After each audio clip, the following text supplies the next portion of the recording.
Welcome back to the Convo Couch, everyone. I am Pasta Jardula, and Johnny Sue is spinning on those ones and twos. And Johnny, while you're spinning, why don't you introduce today's guest? So today we have a special guest. He is the 2020 candidate for California's 30th congressional district, located in western San Fernando Valley of Los Angeles County in the eastern Simi Hills of Ventura County. A seasoned aviator, an educator, and entrepreneur. We introduced you, Raji Rab. Raji! Hello, everyone. Hello out there.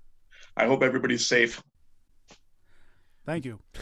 We're safe. We're eating well over here. We stocked up nicely. Pasta's cooking a lot of great food. It's amazing. Now, I introduced you because we met first, and the first time we met was in the night of March 3rd, the night of Super Tuesday. You were there monitoring the results and the results of the LA election. I arrived there around like 12:30 at night, midnight, and then left around 3 a.m. and you were still there. Can you tell us about your experience that night? Yes, first of all, thank you so much for the opportunity. I'm extremely grateful for bringing this thing out to the American people. It's extremely important. It's one of the national emergency situations that protect us all. So on the night of the election, around 8 o'clock, did my part and cast my ballot, and there were still long lines behind me. So I knew it's going to take another couple of hours by the time the ballots will reach the LARRCC for the vote count. So I got in my car with a couple of supporters and witnesses to go to the LARRCC. But while we were still in the car, it was probably close to 8:20 or something, the election results were already called for the district by the New York Times. It was extremely shocking to me because not when 1% had been of the results had been dished out to LARCC, and there was no way that anything could be called out at that time. So I got prepared. We knew something was going wrong. Arrived at the vote count at the Norwalk location. Went in there, uh, started looking around as to what was going on. And then the first opportunity that I got over there to speak with the person in charge, the name is Alex Oliveira. The first question that I asked him was, "Hey, did you guys leak out the results now? What's the situation?" He said, "No, we haven't even received 1% of the ballots from the voting centers." Then I told him about what I saw from the New York Times. So he declined to comment on that, and he said, "We have not leaked out any results because we haven't received any." So my next question to him was, "Hey, when did you guys start counting the ballots?" And then he sort of kind of dodged the question, and he said, "We started processing the ballots a few weeks early." And then I pressed him to answer the question. I said, "Define processing." And he said, "We take out the ballots and then we prepared them for the vote count." I said, "Alex, did you by any chance scan the ballots?" And then he was quiet, and I had witness with me, and he said, "Yes, we did." I said, "You can't do that. That's illegal under the law. You're supposed to wait to scan and tabulate the ballots 8 p.m. election day. You cannot do that. Bring in the book." So he brought the book of election codes, and as he was trying to show me, I know the law and the election code 15101B by heart. And it says, under no circumstances can you access ballot count or access tabulation. Now, these machines that they have bought, these machines are scanners and tabulators at the same time. So as soon as you start scanning, it starts tabulating. You get to know the election results, which is against the election code. This is the backbone of our election system. The fact that we are not allowed to access ballot count or to tabulate ballot before election day. So he did that, and I contested him right there. And then he kept quiet. I saw his jaw drop, and he says, "But it says there, look, it says there that we can prepare the machine for the ballot for the vote count." I said, "Yes, it says prepare the ballot for the vote count," because there are many ballots that come out that are damaged, that needs repairing and all that. So the law says that you can open the ballot, take the envelope, take the ballot out, prepare it for ballot count, not start counting the ballot. The reason Yeah. it says that so that people do not have chance to cheat or do any kind of manipulation, because when the ballot count is done election night, there's no room for any cheating. There's no Yeah. room for manipulation. But these guys manipulated the results. Yeah, let me stop you for a second, Raji, because I want to explain this to our audience, because this is important here, because on this show, when we talk about election integrity, we always say, listen, and yet yesterday's guest kind of like didn't get to grasp the concept that a lot of early voting really favors more moderate to conservative candidates. The older people, they're more moderate, they do their mail-ins, whatnot. So if they have information beforehand, knowing that Brad Sherman has more votes than Raji Raj in this particular race, they suppress the vote the day of because they already have that information. That's why they're not allowed to count, correct? Opposite. I had landslide victory. Brad Sherman was way down this time because I was doing exit polls and I was out there, and I knew that he was so unpopular because of his vote for the Iraq War. He's taking money from the Allied wallet and all those things that came out in Mueller report, that he was very, very unpopular. He did not spend $1 on his campaign. I didn't see his sign anywhere, no ads, nothing. And I knew that we were in very strong position. But when they did the vote count early, they found out he was way behind. So that's where they started to work on it. They said, oh. So this is any information early is illegal. Then the establishment can, Yeah, it should be a surprise to everyone when it starts coming out. Nobody should have any access to what's going on before the public. Or if they were going to start counting early, they should have announced it and say, hey, we are tabulating, can you come and observe us? So they call us to observe election night when they've already completed everything. Because remember, my friends, vote by mail ballots are 60 to 65%. They decide the results. And they opened the ballot illegally. They broke the law. They took my constitutional right of equal opportunity and due process out of the way. And these machines, all these software machines have this feature where you can shift the votes very easily. It takes seconds to do that. Yeah, it's because it's proprietary software, black box voting. We can't even go in there and subpoena and look at it, so they can manipulate the situation. So you're saying the New York Times, without a lot of information, called the election for your candidate before all the votes were counted. You pretty much had a director admit the fact he opened his mouth. So why didn't anything come of this right here? If we got it smoking gun, what happened? And I'm going to pass it to Jonny to... Yes, I want to talk a little bit more about it, because I didn't let it go there, because when he said that, he himself was under the impression that he could fool me with the law. The law is very clear. Laura, if you can show me. The law is very clear on this, and it says very clearly that you will only open the ballots to prepare them for machine count. Now, I have to say something really, really important here. Is someone that I know very closely was at San Bernardino County, which is adjacent to LA County, and they follow the same regulation. The laws for California are the same for all the counties. So the San Bernardino County took the LA vote by mail and opened them and kept them on the side and did not count them before election night. They waited for 8 p.m. election day, and then they started counting. So interpretation is very clear. Unless you want to do fraud, unless you want to take over the election in your own hand, I feel that LA Registrar Dean Logan is very, very infamous for doing these things forever and ever.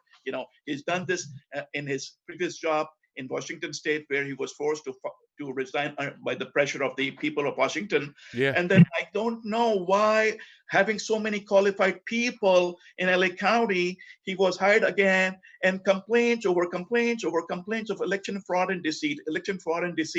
And this guy is sacrosanct. He just keeps going on. Yeah, I know. John, you want to pick it up from here? Because I can go start crazy. I got a million questions. Go ahead, ask your question. Well, I mean... please do. People need to know. Let me push back on you a little bit for Raji. I kind of want to summarize it, though. So basically, that night of Super Tuesday, you said you came in. He told you that they counted the votes early, right? Yeah. First, he started to manipulate by saying, we processed the ballot. And I said, listen, Alex, we got to come down and cut down straight to the point. Define define processing. And then he kept on saying that we take out the ballots and we do this and we do that. I said, did you scan the ballots, Alex? Did you? And he said, yes, we did. And this is very interesting because this is just the beginning, tip of the iceberg. Because this dialogue, this conversation of about this election fraud with Alex continued, because I said, Alex, you know that I went to U.S. Supreme Court in 2018, and I'm going to go back there again because this is illegal. You cannot count the ballot. You cannot scan the ballots before 8 p.m. election night. Bring the book of election code. So he went and he brought the book, and I showed him. And he did not say one word after that. He didn't say, no, this means that, or this means that. I said, it's very clear. It says you can prepare the ballots. He kept quiet. And then he went back to his boss. He kept saying, every time I asked him a question, he said, I have to ask my boss. So he went back to his boss, came back and said, you know, these machines are just scanners. They're not tabulation machines. Now, this is a huge lie. A huge lie, because everyone knows that those machines are scanners and tabulation machine at the same time. I said, are you sure? He went back and he came again. And the moment he left, I asked another guy, another staffer in the room, and I said, excuse me, I have a question. Could you tell me if these machines are scanners and tabulation, both 2 in 1? So this gentleman asked Jeff Klein, who was there, and Jeff Klein told me, of course, yes, they're 2 in 1. And then he came and answered me. In the meantime, Alex got back in, and I said, Alex, I have a question. And there's this gentleman, he's saying that these machines are scanners and tabulation 2 in 1. And then Alex says, no, they are not. I said, yes, they are, because this is your staffer. And then Jeff Klein, who just a minute ago said yes, came out to defend Alex and said, they're not. Yeah. Okay. I said, really? He says, they're not. I said, what about this guy? He said, and the guy was a younger staffer, was now really, really nervous because he was caught between the truth and the lie. And I said, okay, then where is the tabulation machine? And then both of them lie to me and say, it's in another room. The tabulation machine is set up in another room. And I couldn't believe it. They were lying after lies after lies after lies. And I said, you know, Alex, this is not the truth. You know, everybody knows it's online, it's 2 in 1, and this thing is going to go to court. And then he kept quiet. And you know what they did right after that? They disconnected the monitor in the observation room so that we cannot see anything. And then that went back, and he kept coming back and forth, trying to go back on his words and trying to somehow manipulate the situation that he had goofed up by spilling the beans, by telling me that they had actually started scanning the ballots before the You know election. something, Raji? It's funny. We had a guest on yesterday who really wasn't a big believer in election fraud as much. He believed that a lot of the results were actually somewhat true. But, I mean, we're sitting here because I've been lied to by Jeff Klein. You know, Johnny's been lied to by Jeff Klein. We got him on video lying, obfuscating a whole friggin' room. And once you get involved with this stuff and you know the players and the people, you know it's a scam. You're like, wow, this is a scam. But I'm going to push back on you right now, because people who I've talked to, and I've mentioned the name Raji Rab, they said, you know something? Well, what Raji needs to prove is that, are they just trying to cheat Raji because he's a progressive of sorts, or are they trying to lift up Brad Sherman? Like, what are the cheaters really trying to do? Because Raji's not that popular. He's running 3 different elections now for Congress in District 30. He ran for city council. He's never received over 10,000 votes. So how can you express, or how can you explain? I have an answer. Please do, because you said you have proof of this, Raji. Give me the proof. The people, especially the opposition, they talk about he didn't get that many votes. First of all, that's election fraud. What votes are you referring to? The one that were counted by fraud?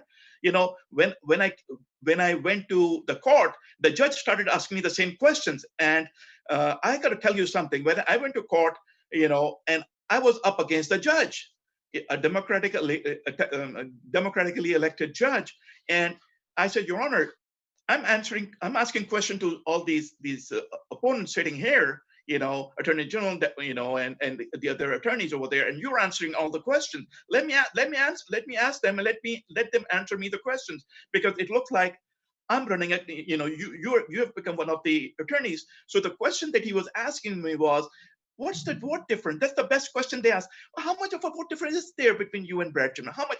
This is how the fraud is set up. That big put up such a big margin that you don't that people will come out and say, hey, he's a sore loser. Look at the difference. The difference is there because they kept the distance like this.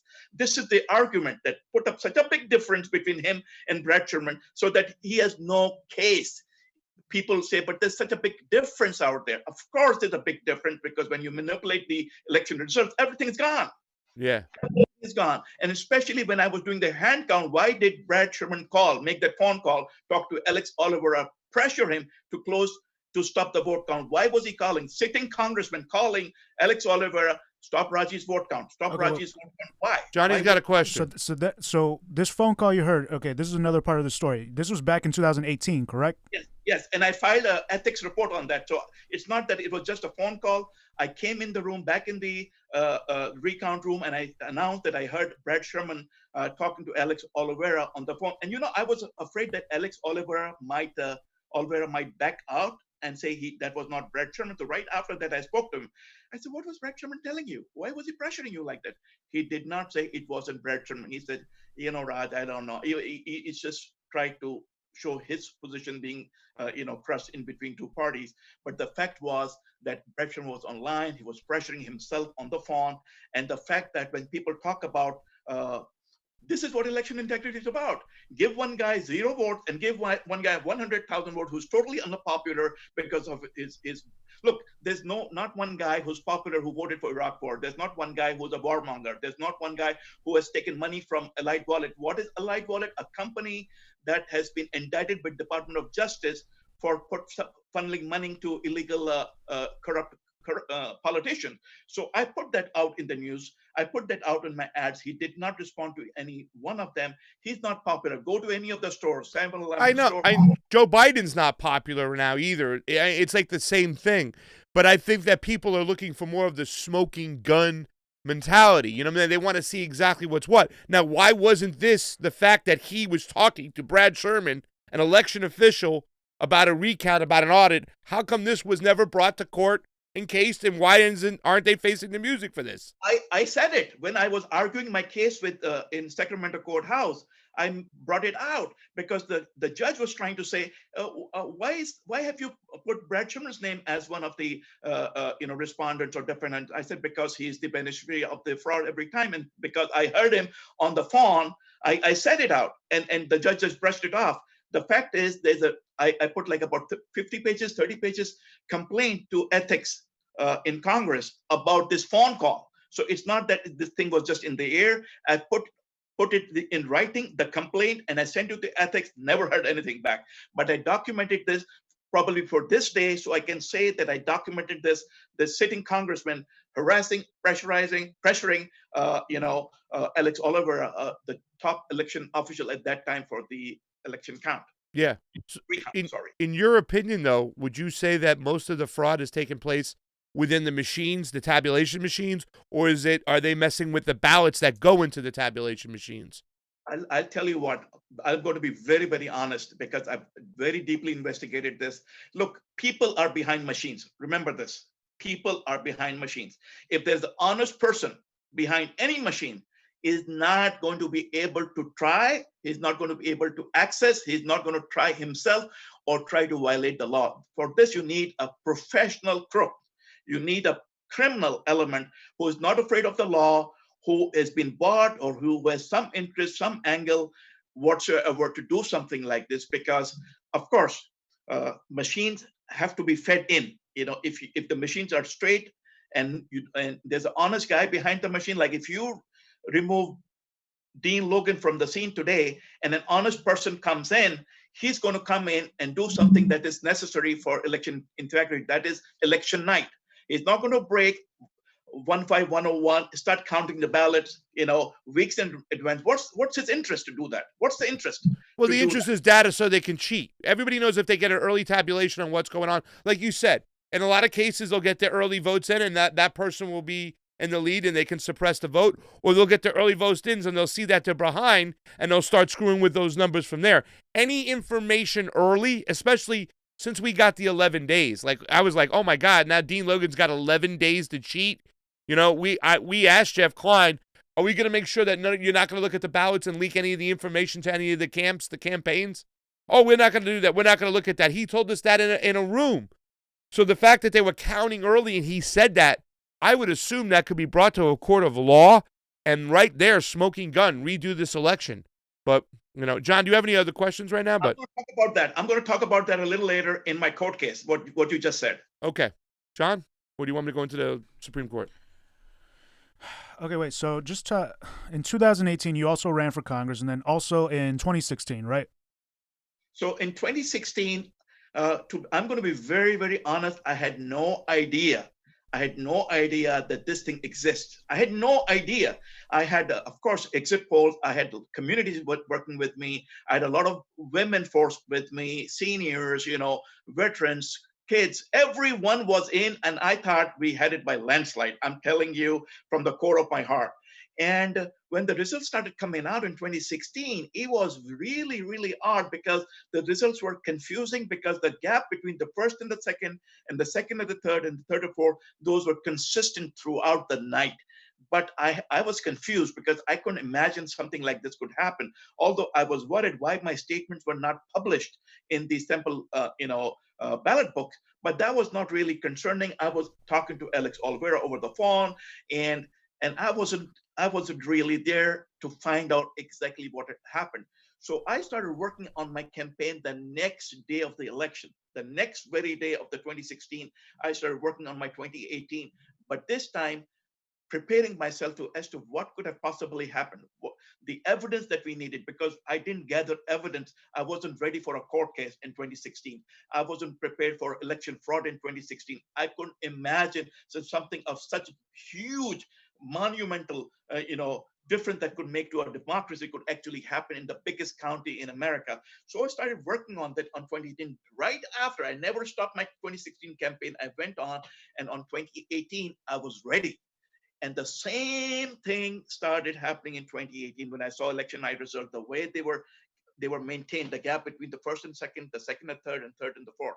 And in other words, the percentages never switched. It was like the machine was programmed to go fraction math throughout the whole night. Exactly. They put in a formula there, this much percent between this and this much percentage between this and this, and the computers just went on with, and those were really, really old 69-year-old machines. 69-year-old machine was used to do the vote count and ballot count, which could be tweaked. So I rushed there to find out what had happened, and I started, and who I come across? The one and only Jeff Klein. Yeah. And I know that. Yeah, that guy, one thing he did not lie about, which I think he hates himself, he told me the truth, was when I asked him, hey, Jeff, we are computer literate people. I have a company that does IT infrastructure. So how old are these computers that are doing the word count? Because people get confused in the front end. They don't know the whole thing. The back end. The Stalin statement. Stalin said you can cast as many votes as you want, but we are going to count them. Yeah. This is what is happening. So Dean Logan is the Stalin of today's days and age. He's doing the counting. So I asked Jeff Klein as to, hey, and I said 69. Does the machine have a computer? He said, I don't know. Is there a network? I don't know. I said, I want to speak to someone in that room that has a computer network. So I go there, and they connect a guy with me who comes out and says, there's no network, and with a bad attitude. And I said, what about, there's no computers. It's just a DOS machine. I said, so you have a 68, 69-year-old machine. How do you know? How do you count my ballot? You've changed my punch position number. So how did this machine know what is my punch position number now? No answer. I said, I want you to run one ballot, just one ballot, so I can see it can read my name. No answer. So I said, I want to know who has the access to that machine. No answer. I said, is there any password? No answer. Do you have multiple sign-ons? No answer. How many guys are allowed to? Where is the backup of the background checks? It's a joke, isn't it? Who does the printing? It's a joke. Who is allowed to do the printing? Who is getting the money from the printing? How does the ballot containers or the trucks come to the LRCC? Where are they stocked? What is the movement of the ballot? Who has the access to the movement of ballot? Who has the multiple sign-on? Is there a multiple sign-on? Because I nailed another question with Alex Oliveira, Alex Oliveira, the night of the election. I said, Alex, did you look at the vote count? He said, I don't have the access. I said, who has the access? And then they started to admit the fact that they did scan and tabulate the ballots.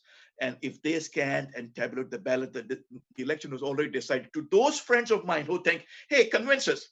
How does the election? I cannot go there and put a camera out there and tell you what actually happened. But if they broke the law, they didn't break the law because they are popes and saints. LARCC registrar is a corrupt man. He's not a pope. He's not a saint. And if he's breaking the law, it's for something big. And that's out there to benefit the same guy over and over again. And I want to say one more thing. If you look at the newspaper coverages from the time that he was at Washington State, and even after, there were articles which said that he always keeps a weak Republican there as number 2, always does that, so that in the general elections, it's easy to knock him out automatically because in a deep blue district, no weak or strong Republican is going to sustain. So this is his style. Yeah, no. They were doing that with Nancy Pelosi for years. This is the first time Nancy Pelosi has had to face a Democrat in the general election. Why? Because they always had a Republican there, so they don't have to campaign now. No. People become your enemies. People have called me and say, hey, why are you fighting against another Democrat? I said, because it's my constitutional right. And the guy is a thug. He's a crook. He voted for the Iraq War. His hands are tainted. He voted for the Patriot Act, too, that son of a bee.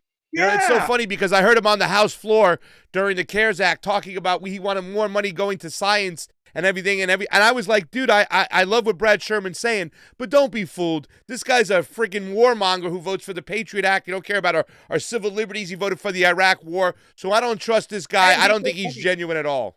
He took money from Elite Wallet, the company that had been indicted. He took money from them, and he's taking money from defense contractors because they want war. Yeah. And this is what this guy is. And I tell you, believe me, I've spoken to thousands and hundreds and thousands of people.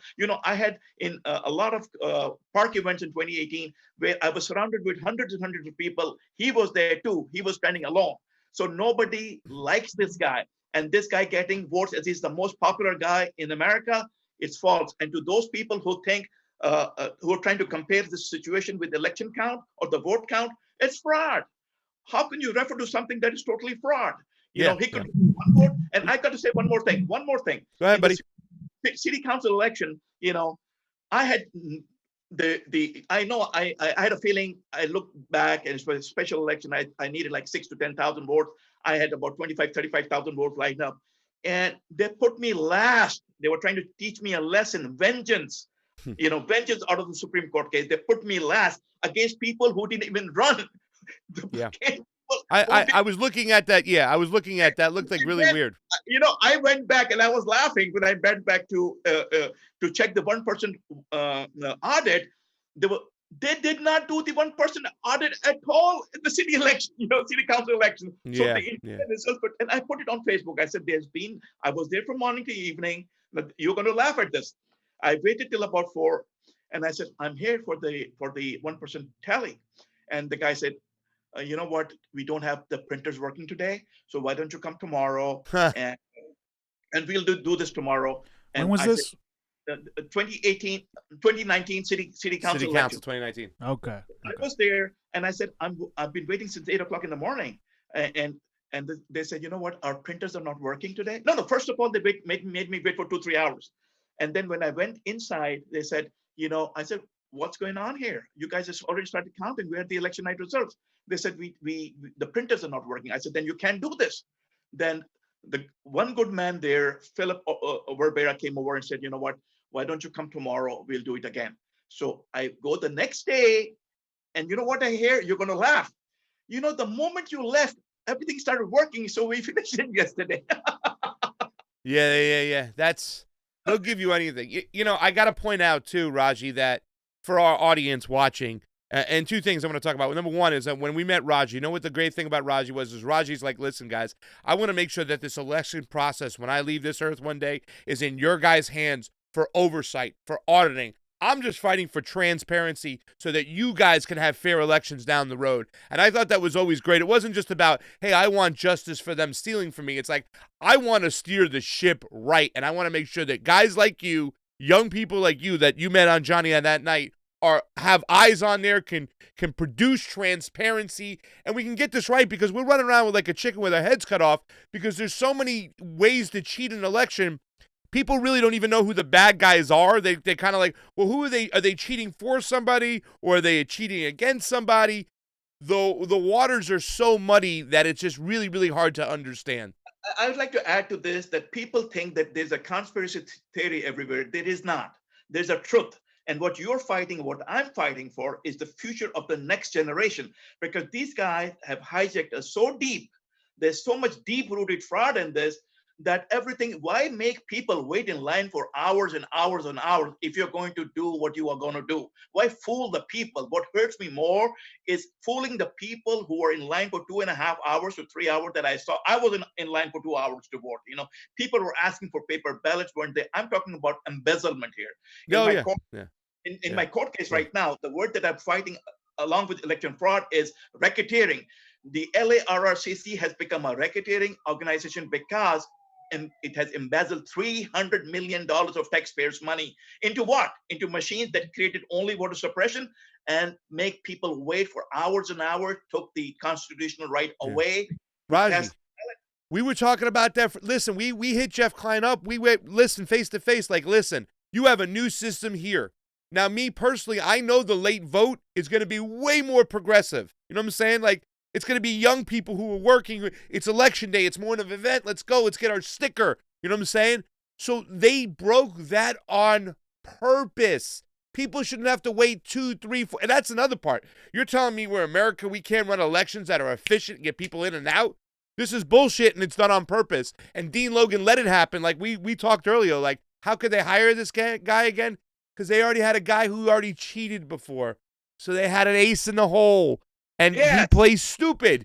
And people buy it. Yes. And the fact now that people must know their tax money is involved, $300 million.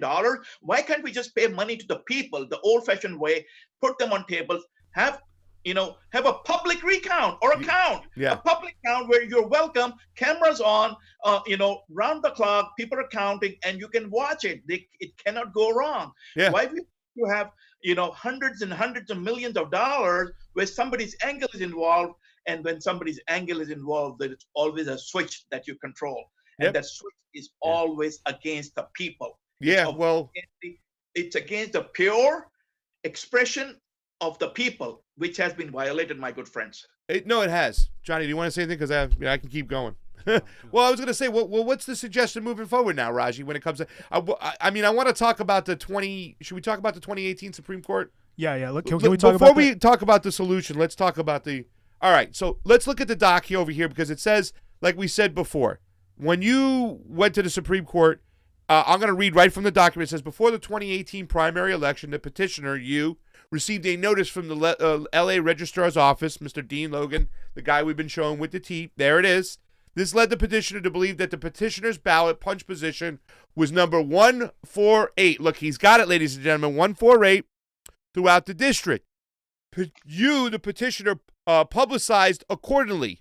So you told people 148, 148.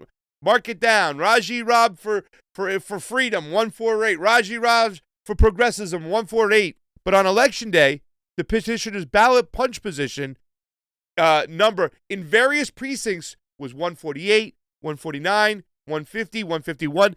Many voters turned up upset at the petitioner's office. However, the damage was done. Explain that process about the 148. Yes. Explain that. And exactly what does the the ballot punch position number mean? Like, what is that? Okay, I'm going to show you, but I'm going to talk about Jesse Gabriel, another candidate who ran for office and who placed his ads all over the district because his number did not change, because the older people, sometimes when they're in at the voting booths or the polling station, they're under tremendous pressure. So they go there and they remember numbers, because they have so many candidates, and they write down on a piece of paper, number this for this guy, number this for this guy, number this. So they go, older people go there and do that. And people from various minorities do the same thing because they don't want to get confused. And the punch position numbers are like this. If you look at this, there's a number in front of each candidate. Yep. And it shows that exactly what your number is going to be. So when people go, and here you see my number. I see it, Raji Rab. Yeah. So people go and follow that line, and they sent me this notice under 13002 or 13302. That's election code that is mandatory for LARRC to send you, that what is your ballot position going to look like for the candidates. Now, they completely threw me off, because what they did was they changed the punch position numbers without informing me. I found out when I was investigating, while I was already out there in the observation process, when I was saying, hey, what is when they were doing the counting, and I said, hey, how come my number is this here? They said, oh, this is because we changed the punch position numbers. I said, what? So wait a second, they're not allowed to do that? Because I thought they're allowed to rotate the candidates. There you go. That's the one. I caught him. So this came out later in the court case, when they said, oh, we because nobody would answer questions. Everybody's been told to hush, hush, hush. It's like you've entered a mafia organization where you are the enemy. Don't talk to this guy. Keep him away. You might say something. You might get us into trouble. It says in your next line, petitioner made visits to the LARSC, but was offered ambiguous answers at best. I love that, because nobody wants to say anything. They're like, oh, I'll get back to you. I'll call you. They've been trained not to answer. Avoid this guy. He's going to get us into trouble. He's a troublemaker. Don't talk to this guy. And so I was already shocked. I said, what the hell is going on? And then I went and did present myself in the 1% tally. The 1% tally flopped because there was a 13%. Yes. Drawback. 1% tally. Now that's disgusting too. That's California. 1%. 1%. That failed. That failed. And that failed. That failed. And nobody's listening. Johnny has something to say. Go ahead, Johnny. Can you explain what the 1% tally is to our viewers? The audit? Yeah. Explain the 1% audit process. Okay. So there's only one tool. 1%. They're really secure here in California. We want to make sure your vote counts. 1% audit. How do you not even? That's fraud. The 1% is done to secure the accuracy and the machinery and the apparatus and the staff, that everything worked clockwise. The clockwork was perfect, and that 1% is also out of. And look at this. So they do, out of all the precincts, they do a lucky draw. I was lucky that my precincts came out of that lucky draw, 1%. And that's how I was fighting. That 1% was not only Los Angeles, it was my district that came out of the draw. And then I had the results, and I matched the results because they didn't have the results. I said, look, I have the election night results with me. I printed them. Let's match them. And we met 13%. And you know what? No action. Wait, 13% not in your favor, I bet. Yes, against a mismatch. Yes. Like the total count, the vote, like 13 votes were missing. 13 vote, not 13, like 47, 13% of votes were missing. Yes. So I don't remember exactly, it was 100 votes or 50 or 69, but 13% of the total vote cast was missing. I said, where are those ballots? I want to know. Where are those ballots? Those people are not invisible people. Each vote counts. Yes. I want to know, where are those ballots? No answer. No. They certified the election with that huge discrepancy. They just certified them. So they just ignored the 13% discrepancy that wasn't in your favor and certified the election no matter what, with the audit being inaccurate. There you go. That 1%, that little meagery 1% audit also fell apart. And they did it, and they did not listen to anything. They were not following procedures. And, it says there that everything was out of the whack. And that's where I went into recount. And a very expensive recount. I went through a recount, a paid recount, and I would wait from morning to night. And this is one thing that you guys need to get a hold of. The ballot storage is kept behind the glass wall. I'm sure you've gone there. There's a glass wall, and they have cabinets, and they show you from outside the glass wall, hey, you see those cabinets? That's where the ballots are. you can't see them. It's a fraud. That's wrong. That's breaking the chain of custody. The chain of custody, as far as I'm concerned, moving forward with any of our elections, the ballots must be in sight of a camera all time to the public when they're transported. Right, Raji? Because we lose sight of these ballots. They could do whatever the fuck they want with them.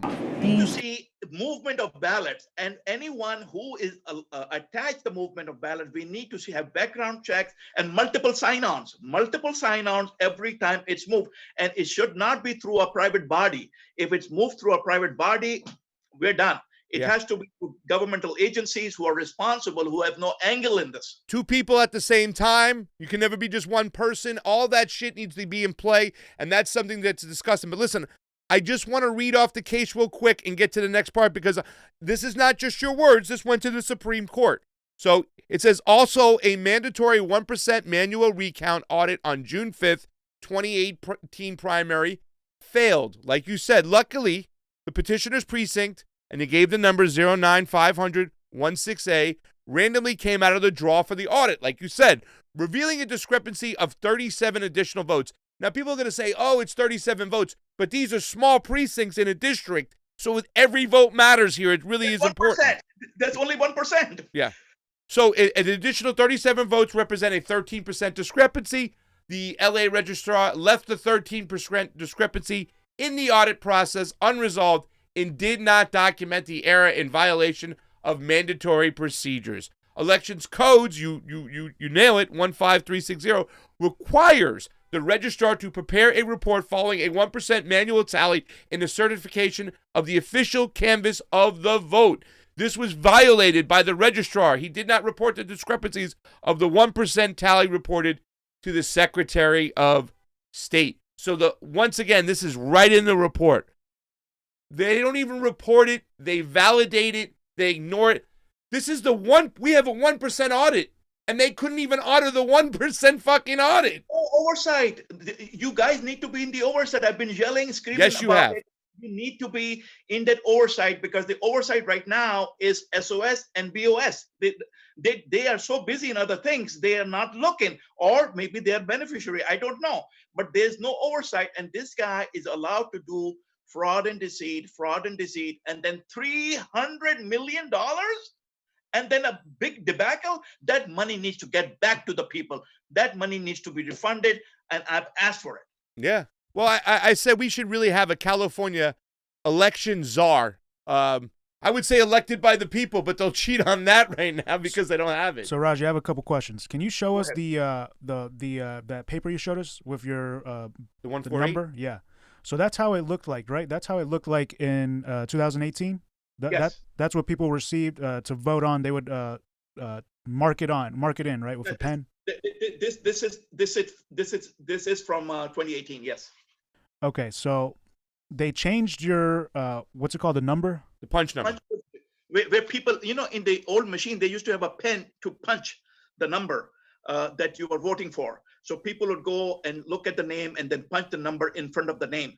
And those numbers were changed. So I would have 150 somewhere, 140 somewhere, 149 somewhere. And some people said that, well, that means everybody's numbers were changed. I said, yes, but it depends how you're trying to manipulate the results. What is your objective in doing so? So if I'm going to run it through a machine that does not have any computer system, how is that machine going to know what my number is here and what my number is over there? It's funny because Johnny, go ahead, because I was going to say the next line. What's that? Yeah, the next line, the right? The next line, it says, go ahead. Register staff told petitioner that the ballot number changes were made under EC 13111 and EC 13112. 112. This is wrong. Under these codes, only candidate names can be rotated. Not the ballot punch numbers. Along with their ballot punch position numbers, but you can't rotate the ballot punch position numbers. It makes sense. You're assigned a number. Thank you. So they don't. It's funny too. Johnny has a little video. You said that the tallying machine is in a different room that nobody knows, right? No, he said this guy made up the story because John was there at that time, and the machines are right in front of you. And Alex came in the room with two witnesses of mine, and said these machines are just scanners, and the tabulation machine is set up in another room. Yes. Now, there's not supposed to be any internet in that room, in the scanners, whatnot. You're not supposed to manipulate these machines. Jonny made a little video. Can we play it real quick? Raj, take a look at this video because this is the night you met him, and he was like told, and you could see once again, like, you know how you told everybody in the beginning the language where Jeff Klein and Alex are like, watch this quick video Jonny put up, and watch, it's the same from the people working. Check this out. This is on election county night. Let's see it. You still hear us, right? Yes. Okay. I changed the audio, so then maybe you'll hear the video. So let me find. This is crazy. And what we need oversight, like you said, we need to pass this on. They're wasting our money. You know what I'm saying? There's so many vendors involved. The money chain on this situation, we should call this the election integrity industrial complex, because it's a whole group of people just bought in to suck all the money out and give the elites the results they want. Can you hear me? Yeah. This is a matter of national significance. You got to keep repeating that because U.S. Supreme Court wants to hear one line to begin with. And this is a matter of national significance because our whole nation is at stake, because this corruption is going to seep into everybody else. And when it goes there, those in power will stay in power using the same technique of fraud and deceit, because Absolutely. the foreign elements are going to come in and the foreign entities are going to come in and they have much more money to buy people. And this will go on and on because it has to stop. And people like you and me, the old-fashioned way, we have to come in, we have to become the warriors of peace and democracy, and we got to stop it. Yep. Listen, you can't have nothing. You can't have a Green New Deal. You can't have Medicare for all. You can't end all the wars until we have election integrity, because we'll never get the representatives that represent our values into office to fight for us if they cheat us right here. This battle must come first. It's our First Amendment right, the will of the people. Jonny? That's true. Use that one next door. Yeah, bring that one. What is the station over there? That's outreach, isn't it? There's a station over there with the computers. Yeah. What station is that? Is that like a... So that's where all the information that's coming from these tally machines are going over there. Okay. All right. So that's where you're compiling all of the numbers. Right. And they're connected to the internet. No. They're connected to these devices. Okay. Well, it kind of looks like So if they get the results, then they post it to the website, correct? as far as I understand, there's only one computer that is, because that one has to report out. Yeah. But the other ones are all, they're not connected. Oh, okay. So there is one computer that's connected to the internet. I think it's a network that reports out to our device. I'm not I'm not sure, because we also have a computer lab out on the other side. Mm-hmm. There you are, Raj. Were you able to hear that? Yeah. Okay. I was watching on the other laptop, the video on the other laptop. I could see what's going on. Right. So, Perfect. so you remember the room we were in, right? Yes. It was the yeah.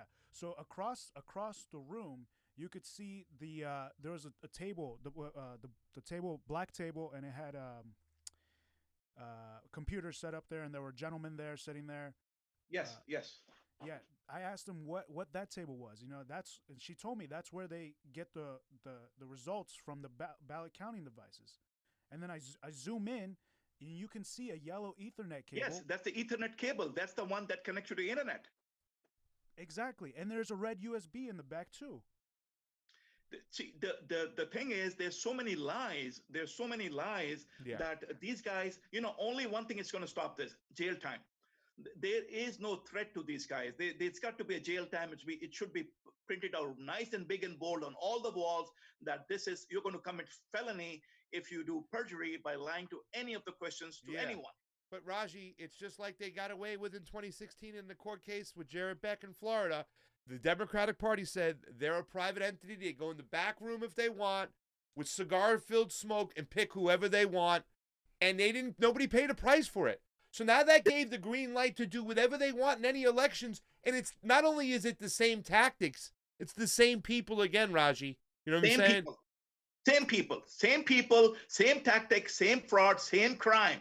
18000. It says very clearly. It says very clearly. I'm going to put this here in front of you. I'm going to read it. Every person charged with performance of any duty under any law of the state relating to elections who willfully neglects or refuses to perform it, or who in his or her official capacity knowingly and fraudulently acts in contravention or violation of any of those laws is, unless a different punishment is prescribed by this court, punishment by exceeding not $1,000 or imprisonment of 16 months. So these are very mild punishments they have kept. $300 million, everybody's getting cuts of 50 million, 25 million, God knows how much, and the punishment is like 16 months. So basically, we got to bring out our voice, or it's you and me and people like we have to form a consortium, a force, a military of people to come out and voice this to stop this fraud. Otherwise, all this scam is going to rule us. We have been fooled over and over again. There is no law. Yeah. Well, you know, the other day on Slow News Day, Steve Poikonen show, Jared Beck was on there, guys. Go back. We got to keep getting this information, sharing it out, let people know this is where the fight is, because, like I said, if we don't get this together, Johnny, anything else, or? Okay, so that happened in 2018. You had your Supreme Court case, and then what else are you working on? Is there anything else that right now in 2020, you were telling me that you just sent a letter to the Secretary of State. Yes, what happened was right after the protest that we did at LARRCC with many organizations there, hundreds of people were protesting outside asking for the resignation of Dean Logan. Now, it might seem a minor issue, but I think this is one of the major issues. This guy has got to go. Dean Logan, the corrupt registrar of LARRCC, the biggest LA county, has to go. So I presented a request from a demand from the voters of LA County, and I had Alex Oliveira come down and sign it and give a copy back to me, and we presented that notification to them. Next day was at BOS. A protest was at BOS, where luckily the timing was good. BOS had called on Dean Logan for question answer sessions. So one thing that I liked over there out of all that happened was Janice Hahn's statement. That she was the only person that I put her statements in my court case, because Catherine Barger, everybody else were so nice and sweet to Dean Logan, as if nothing had happened. They were already talking about the next election. Hey, we got to make sure that this doesn't happen. As if he had like giving him a parking citation or something, like nothing. Yeah. They gave him like one of these. Like, get it? That's the thing. This is LA. If it's not fraudulent, it's incompetence. Either way, this guy needs to go. I believe it's 100% being fraud. And this is what I want to point out, that one person was Janice Hahn, who pointed out all those things that I had in my complaint, and she pointed that out. She pointed about lines. She pointed about machines not working. She pointed about all other than the election fraud that I pointed out. And when my turn came in, we had just 1 minute, and all I could say is that, is this guy related to you, man?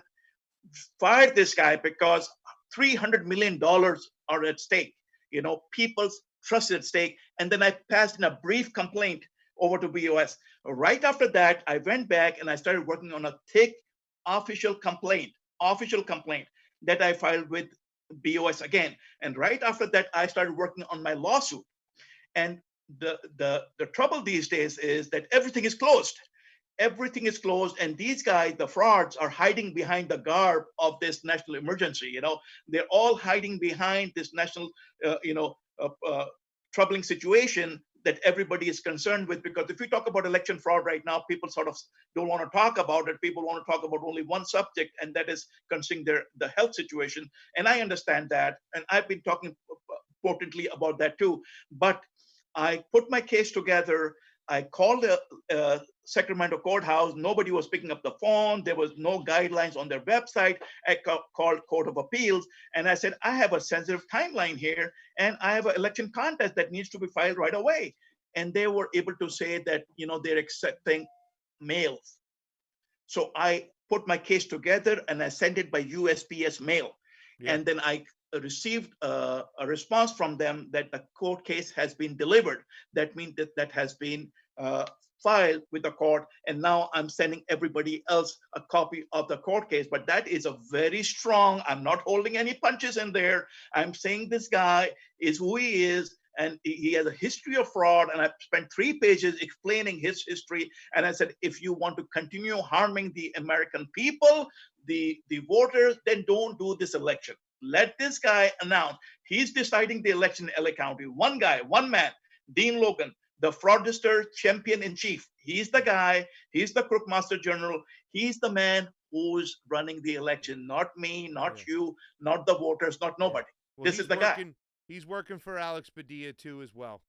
And the election case is against Alex Padilla. So the election contest 13314A1 demands that the case be filed against Alex Padilla, the Secretary of State, and then everybody else is the.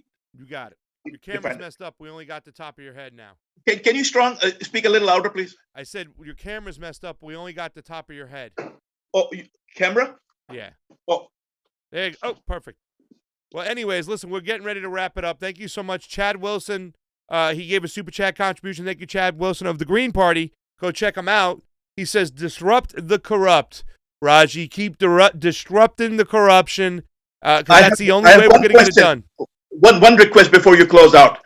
I went all the way to U.S. Supreme Court. If you go to a superior court, you get news coverage. If you go to Court of Appeal, you get news coverage. If you go to California Supreme Court, you get. I went to U.S. Supreme Court. I got zero coverage. I knocked the doors of all the news media. They're all taken up. They're all accounted for. They're all nobody would listen. And same thing now. I'm going there. I need this to bring to the people, but it seems like I'm hooked up with someone.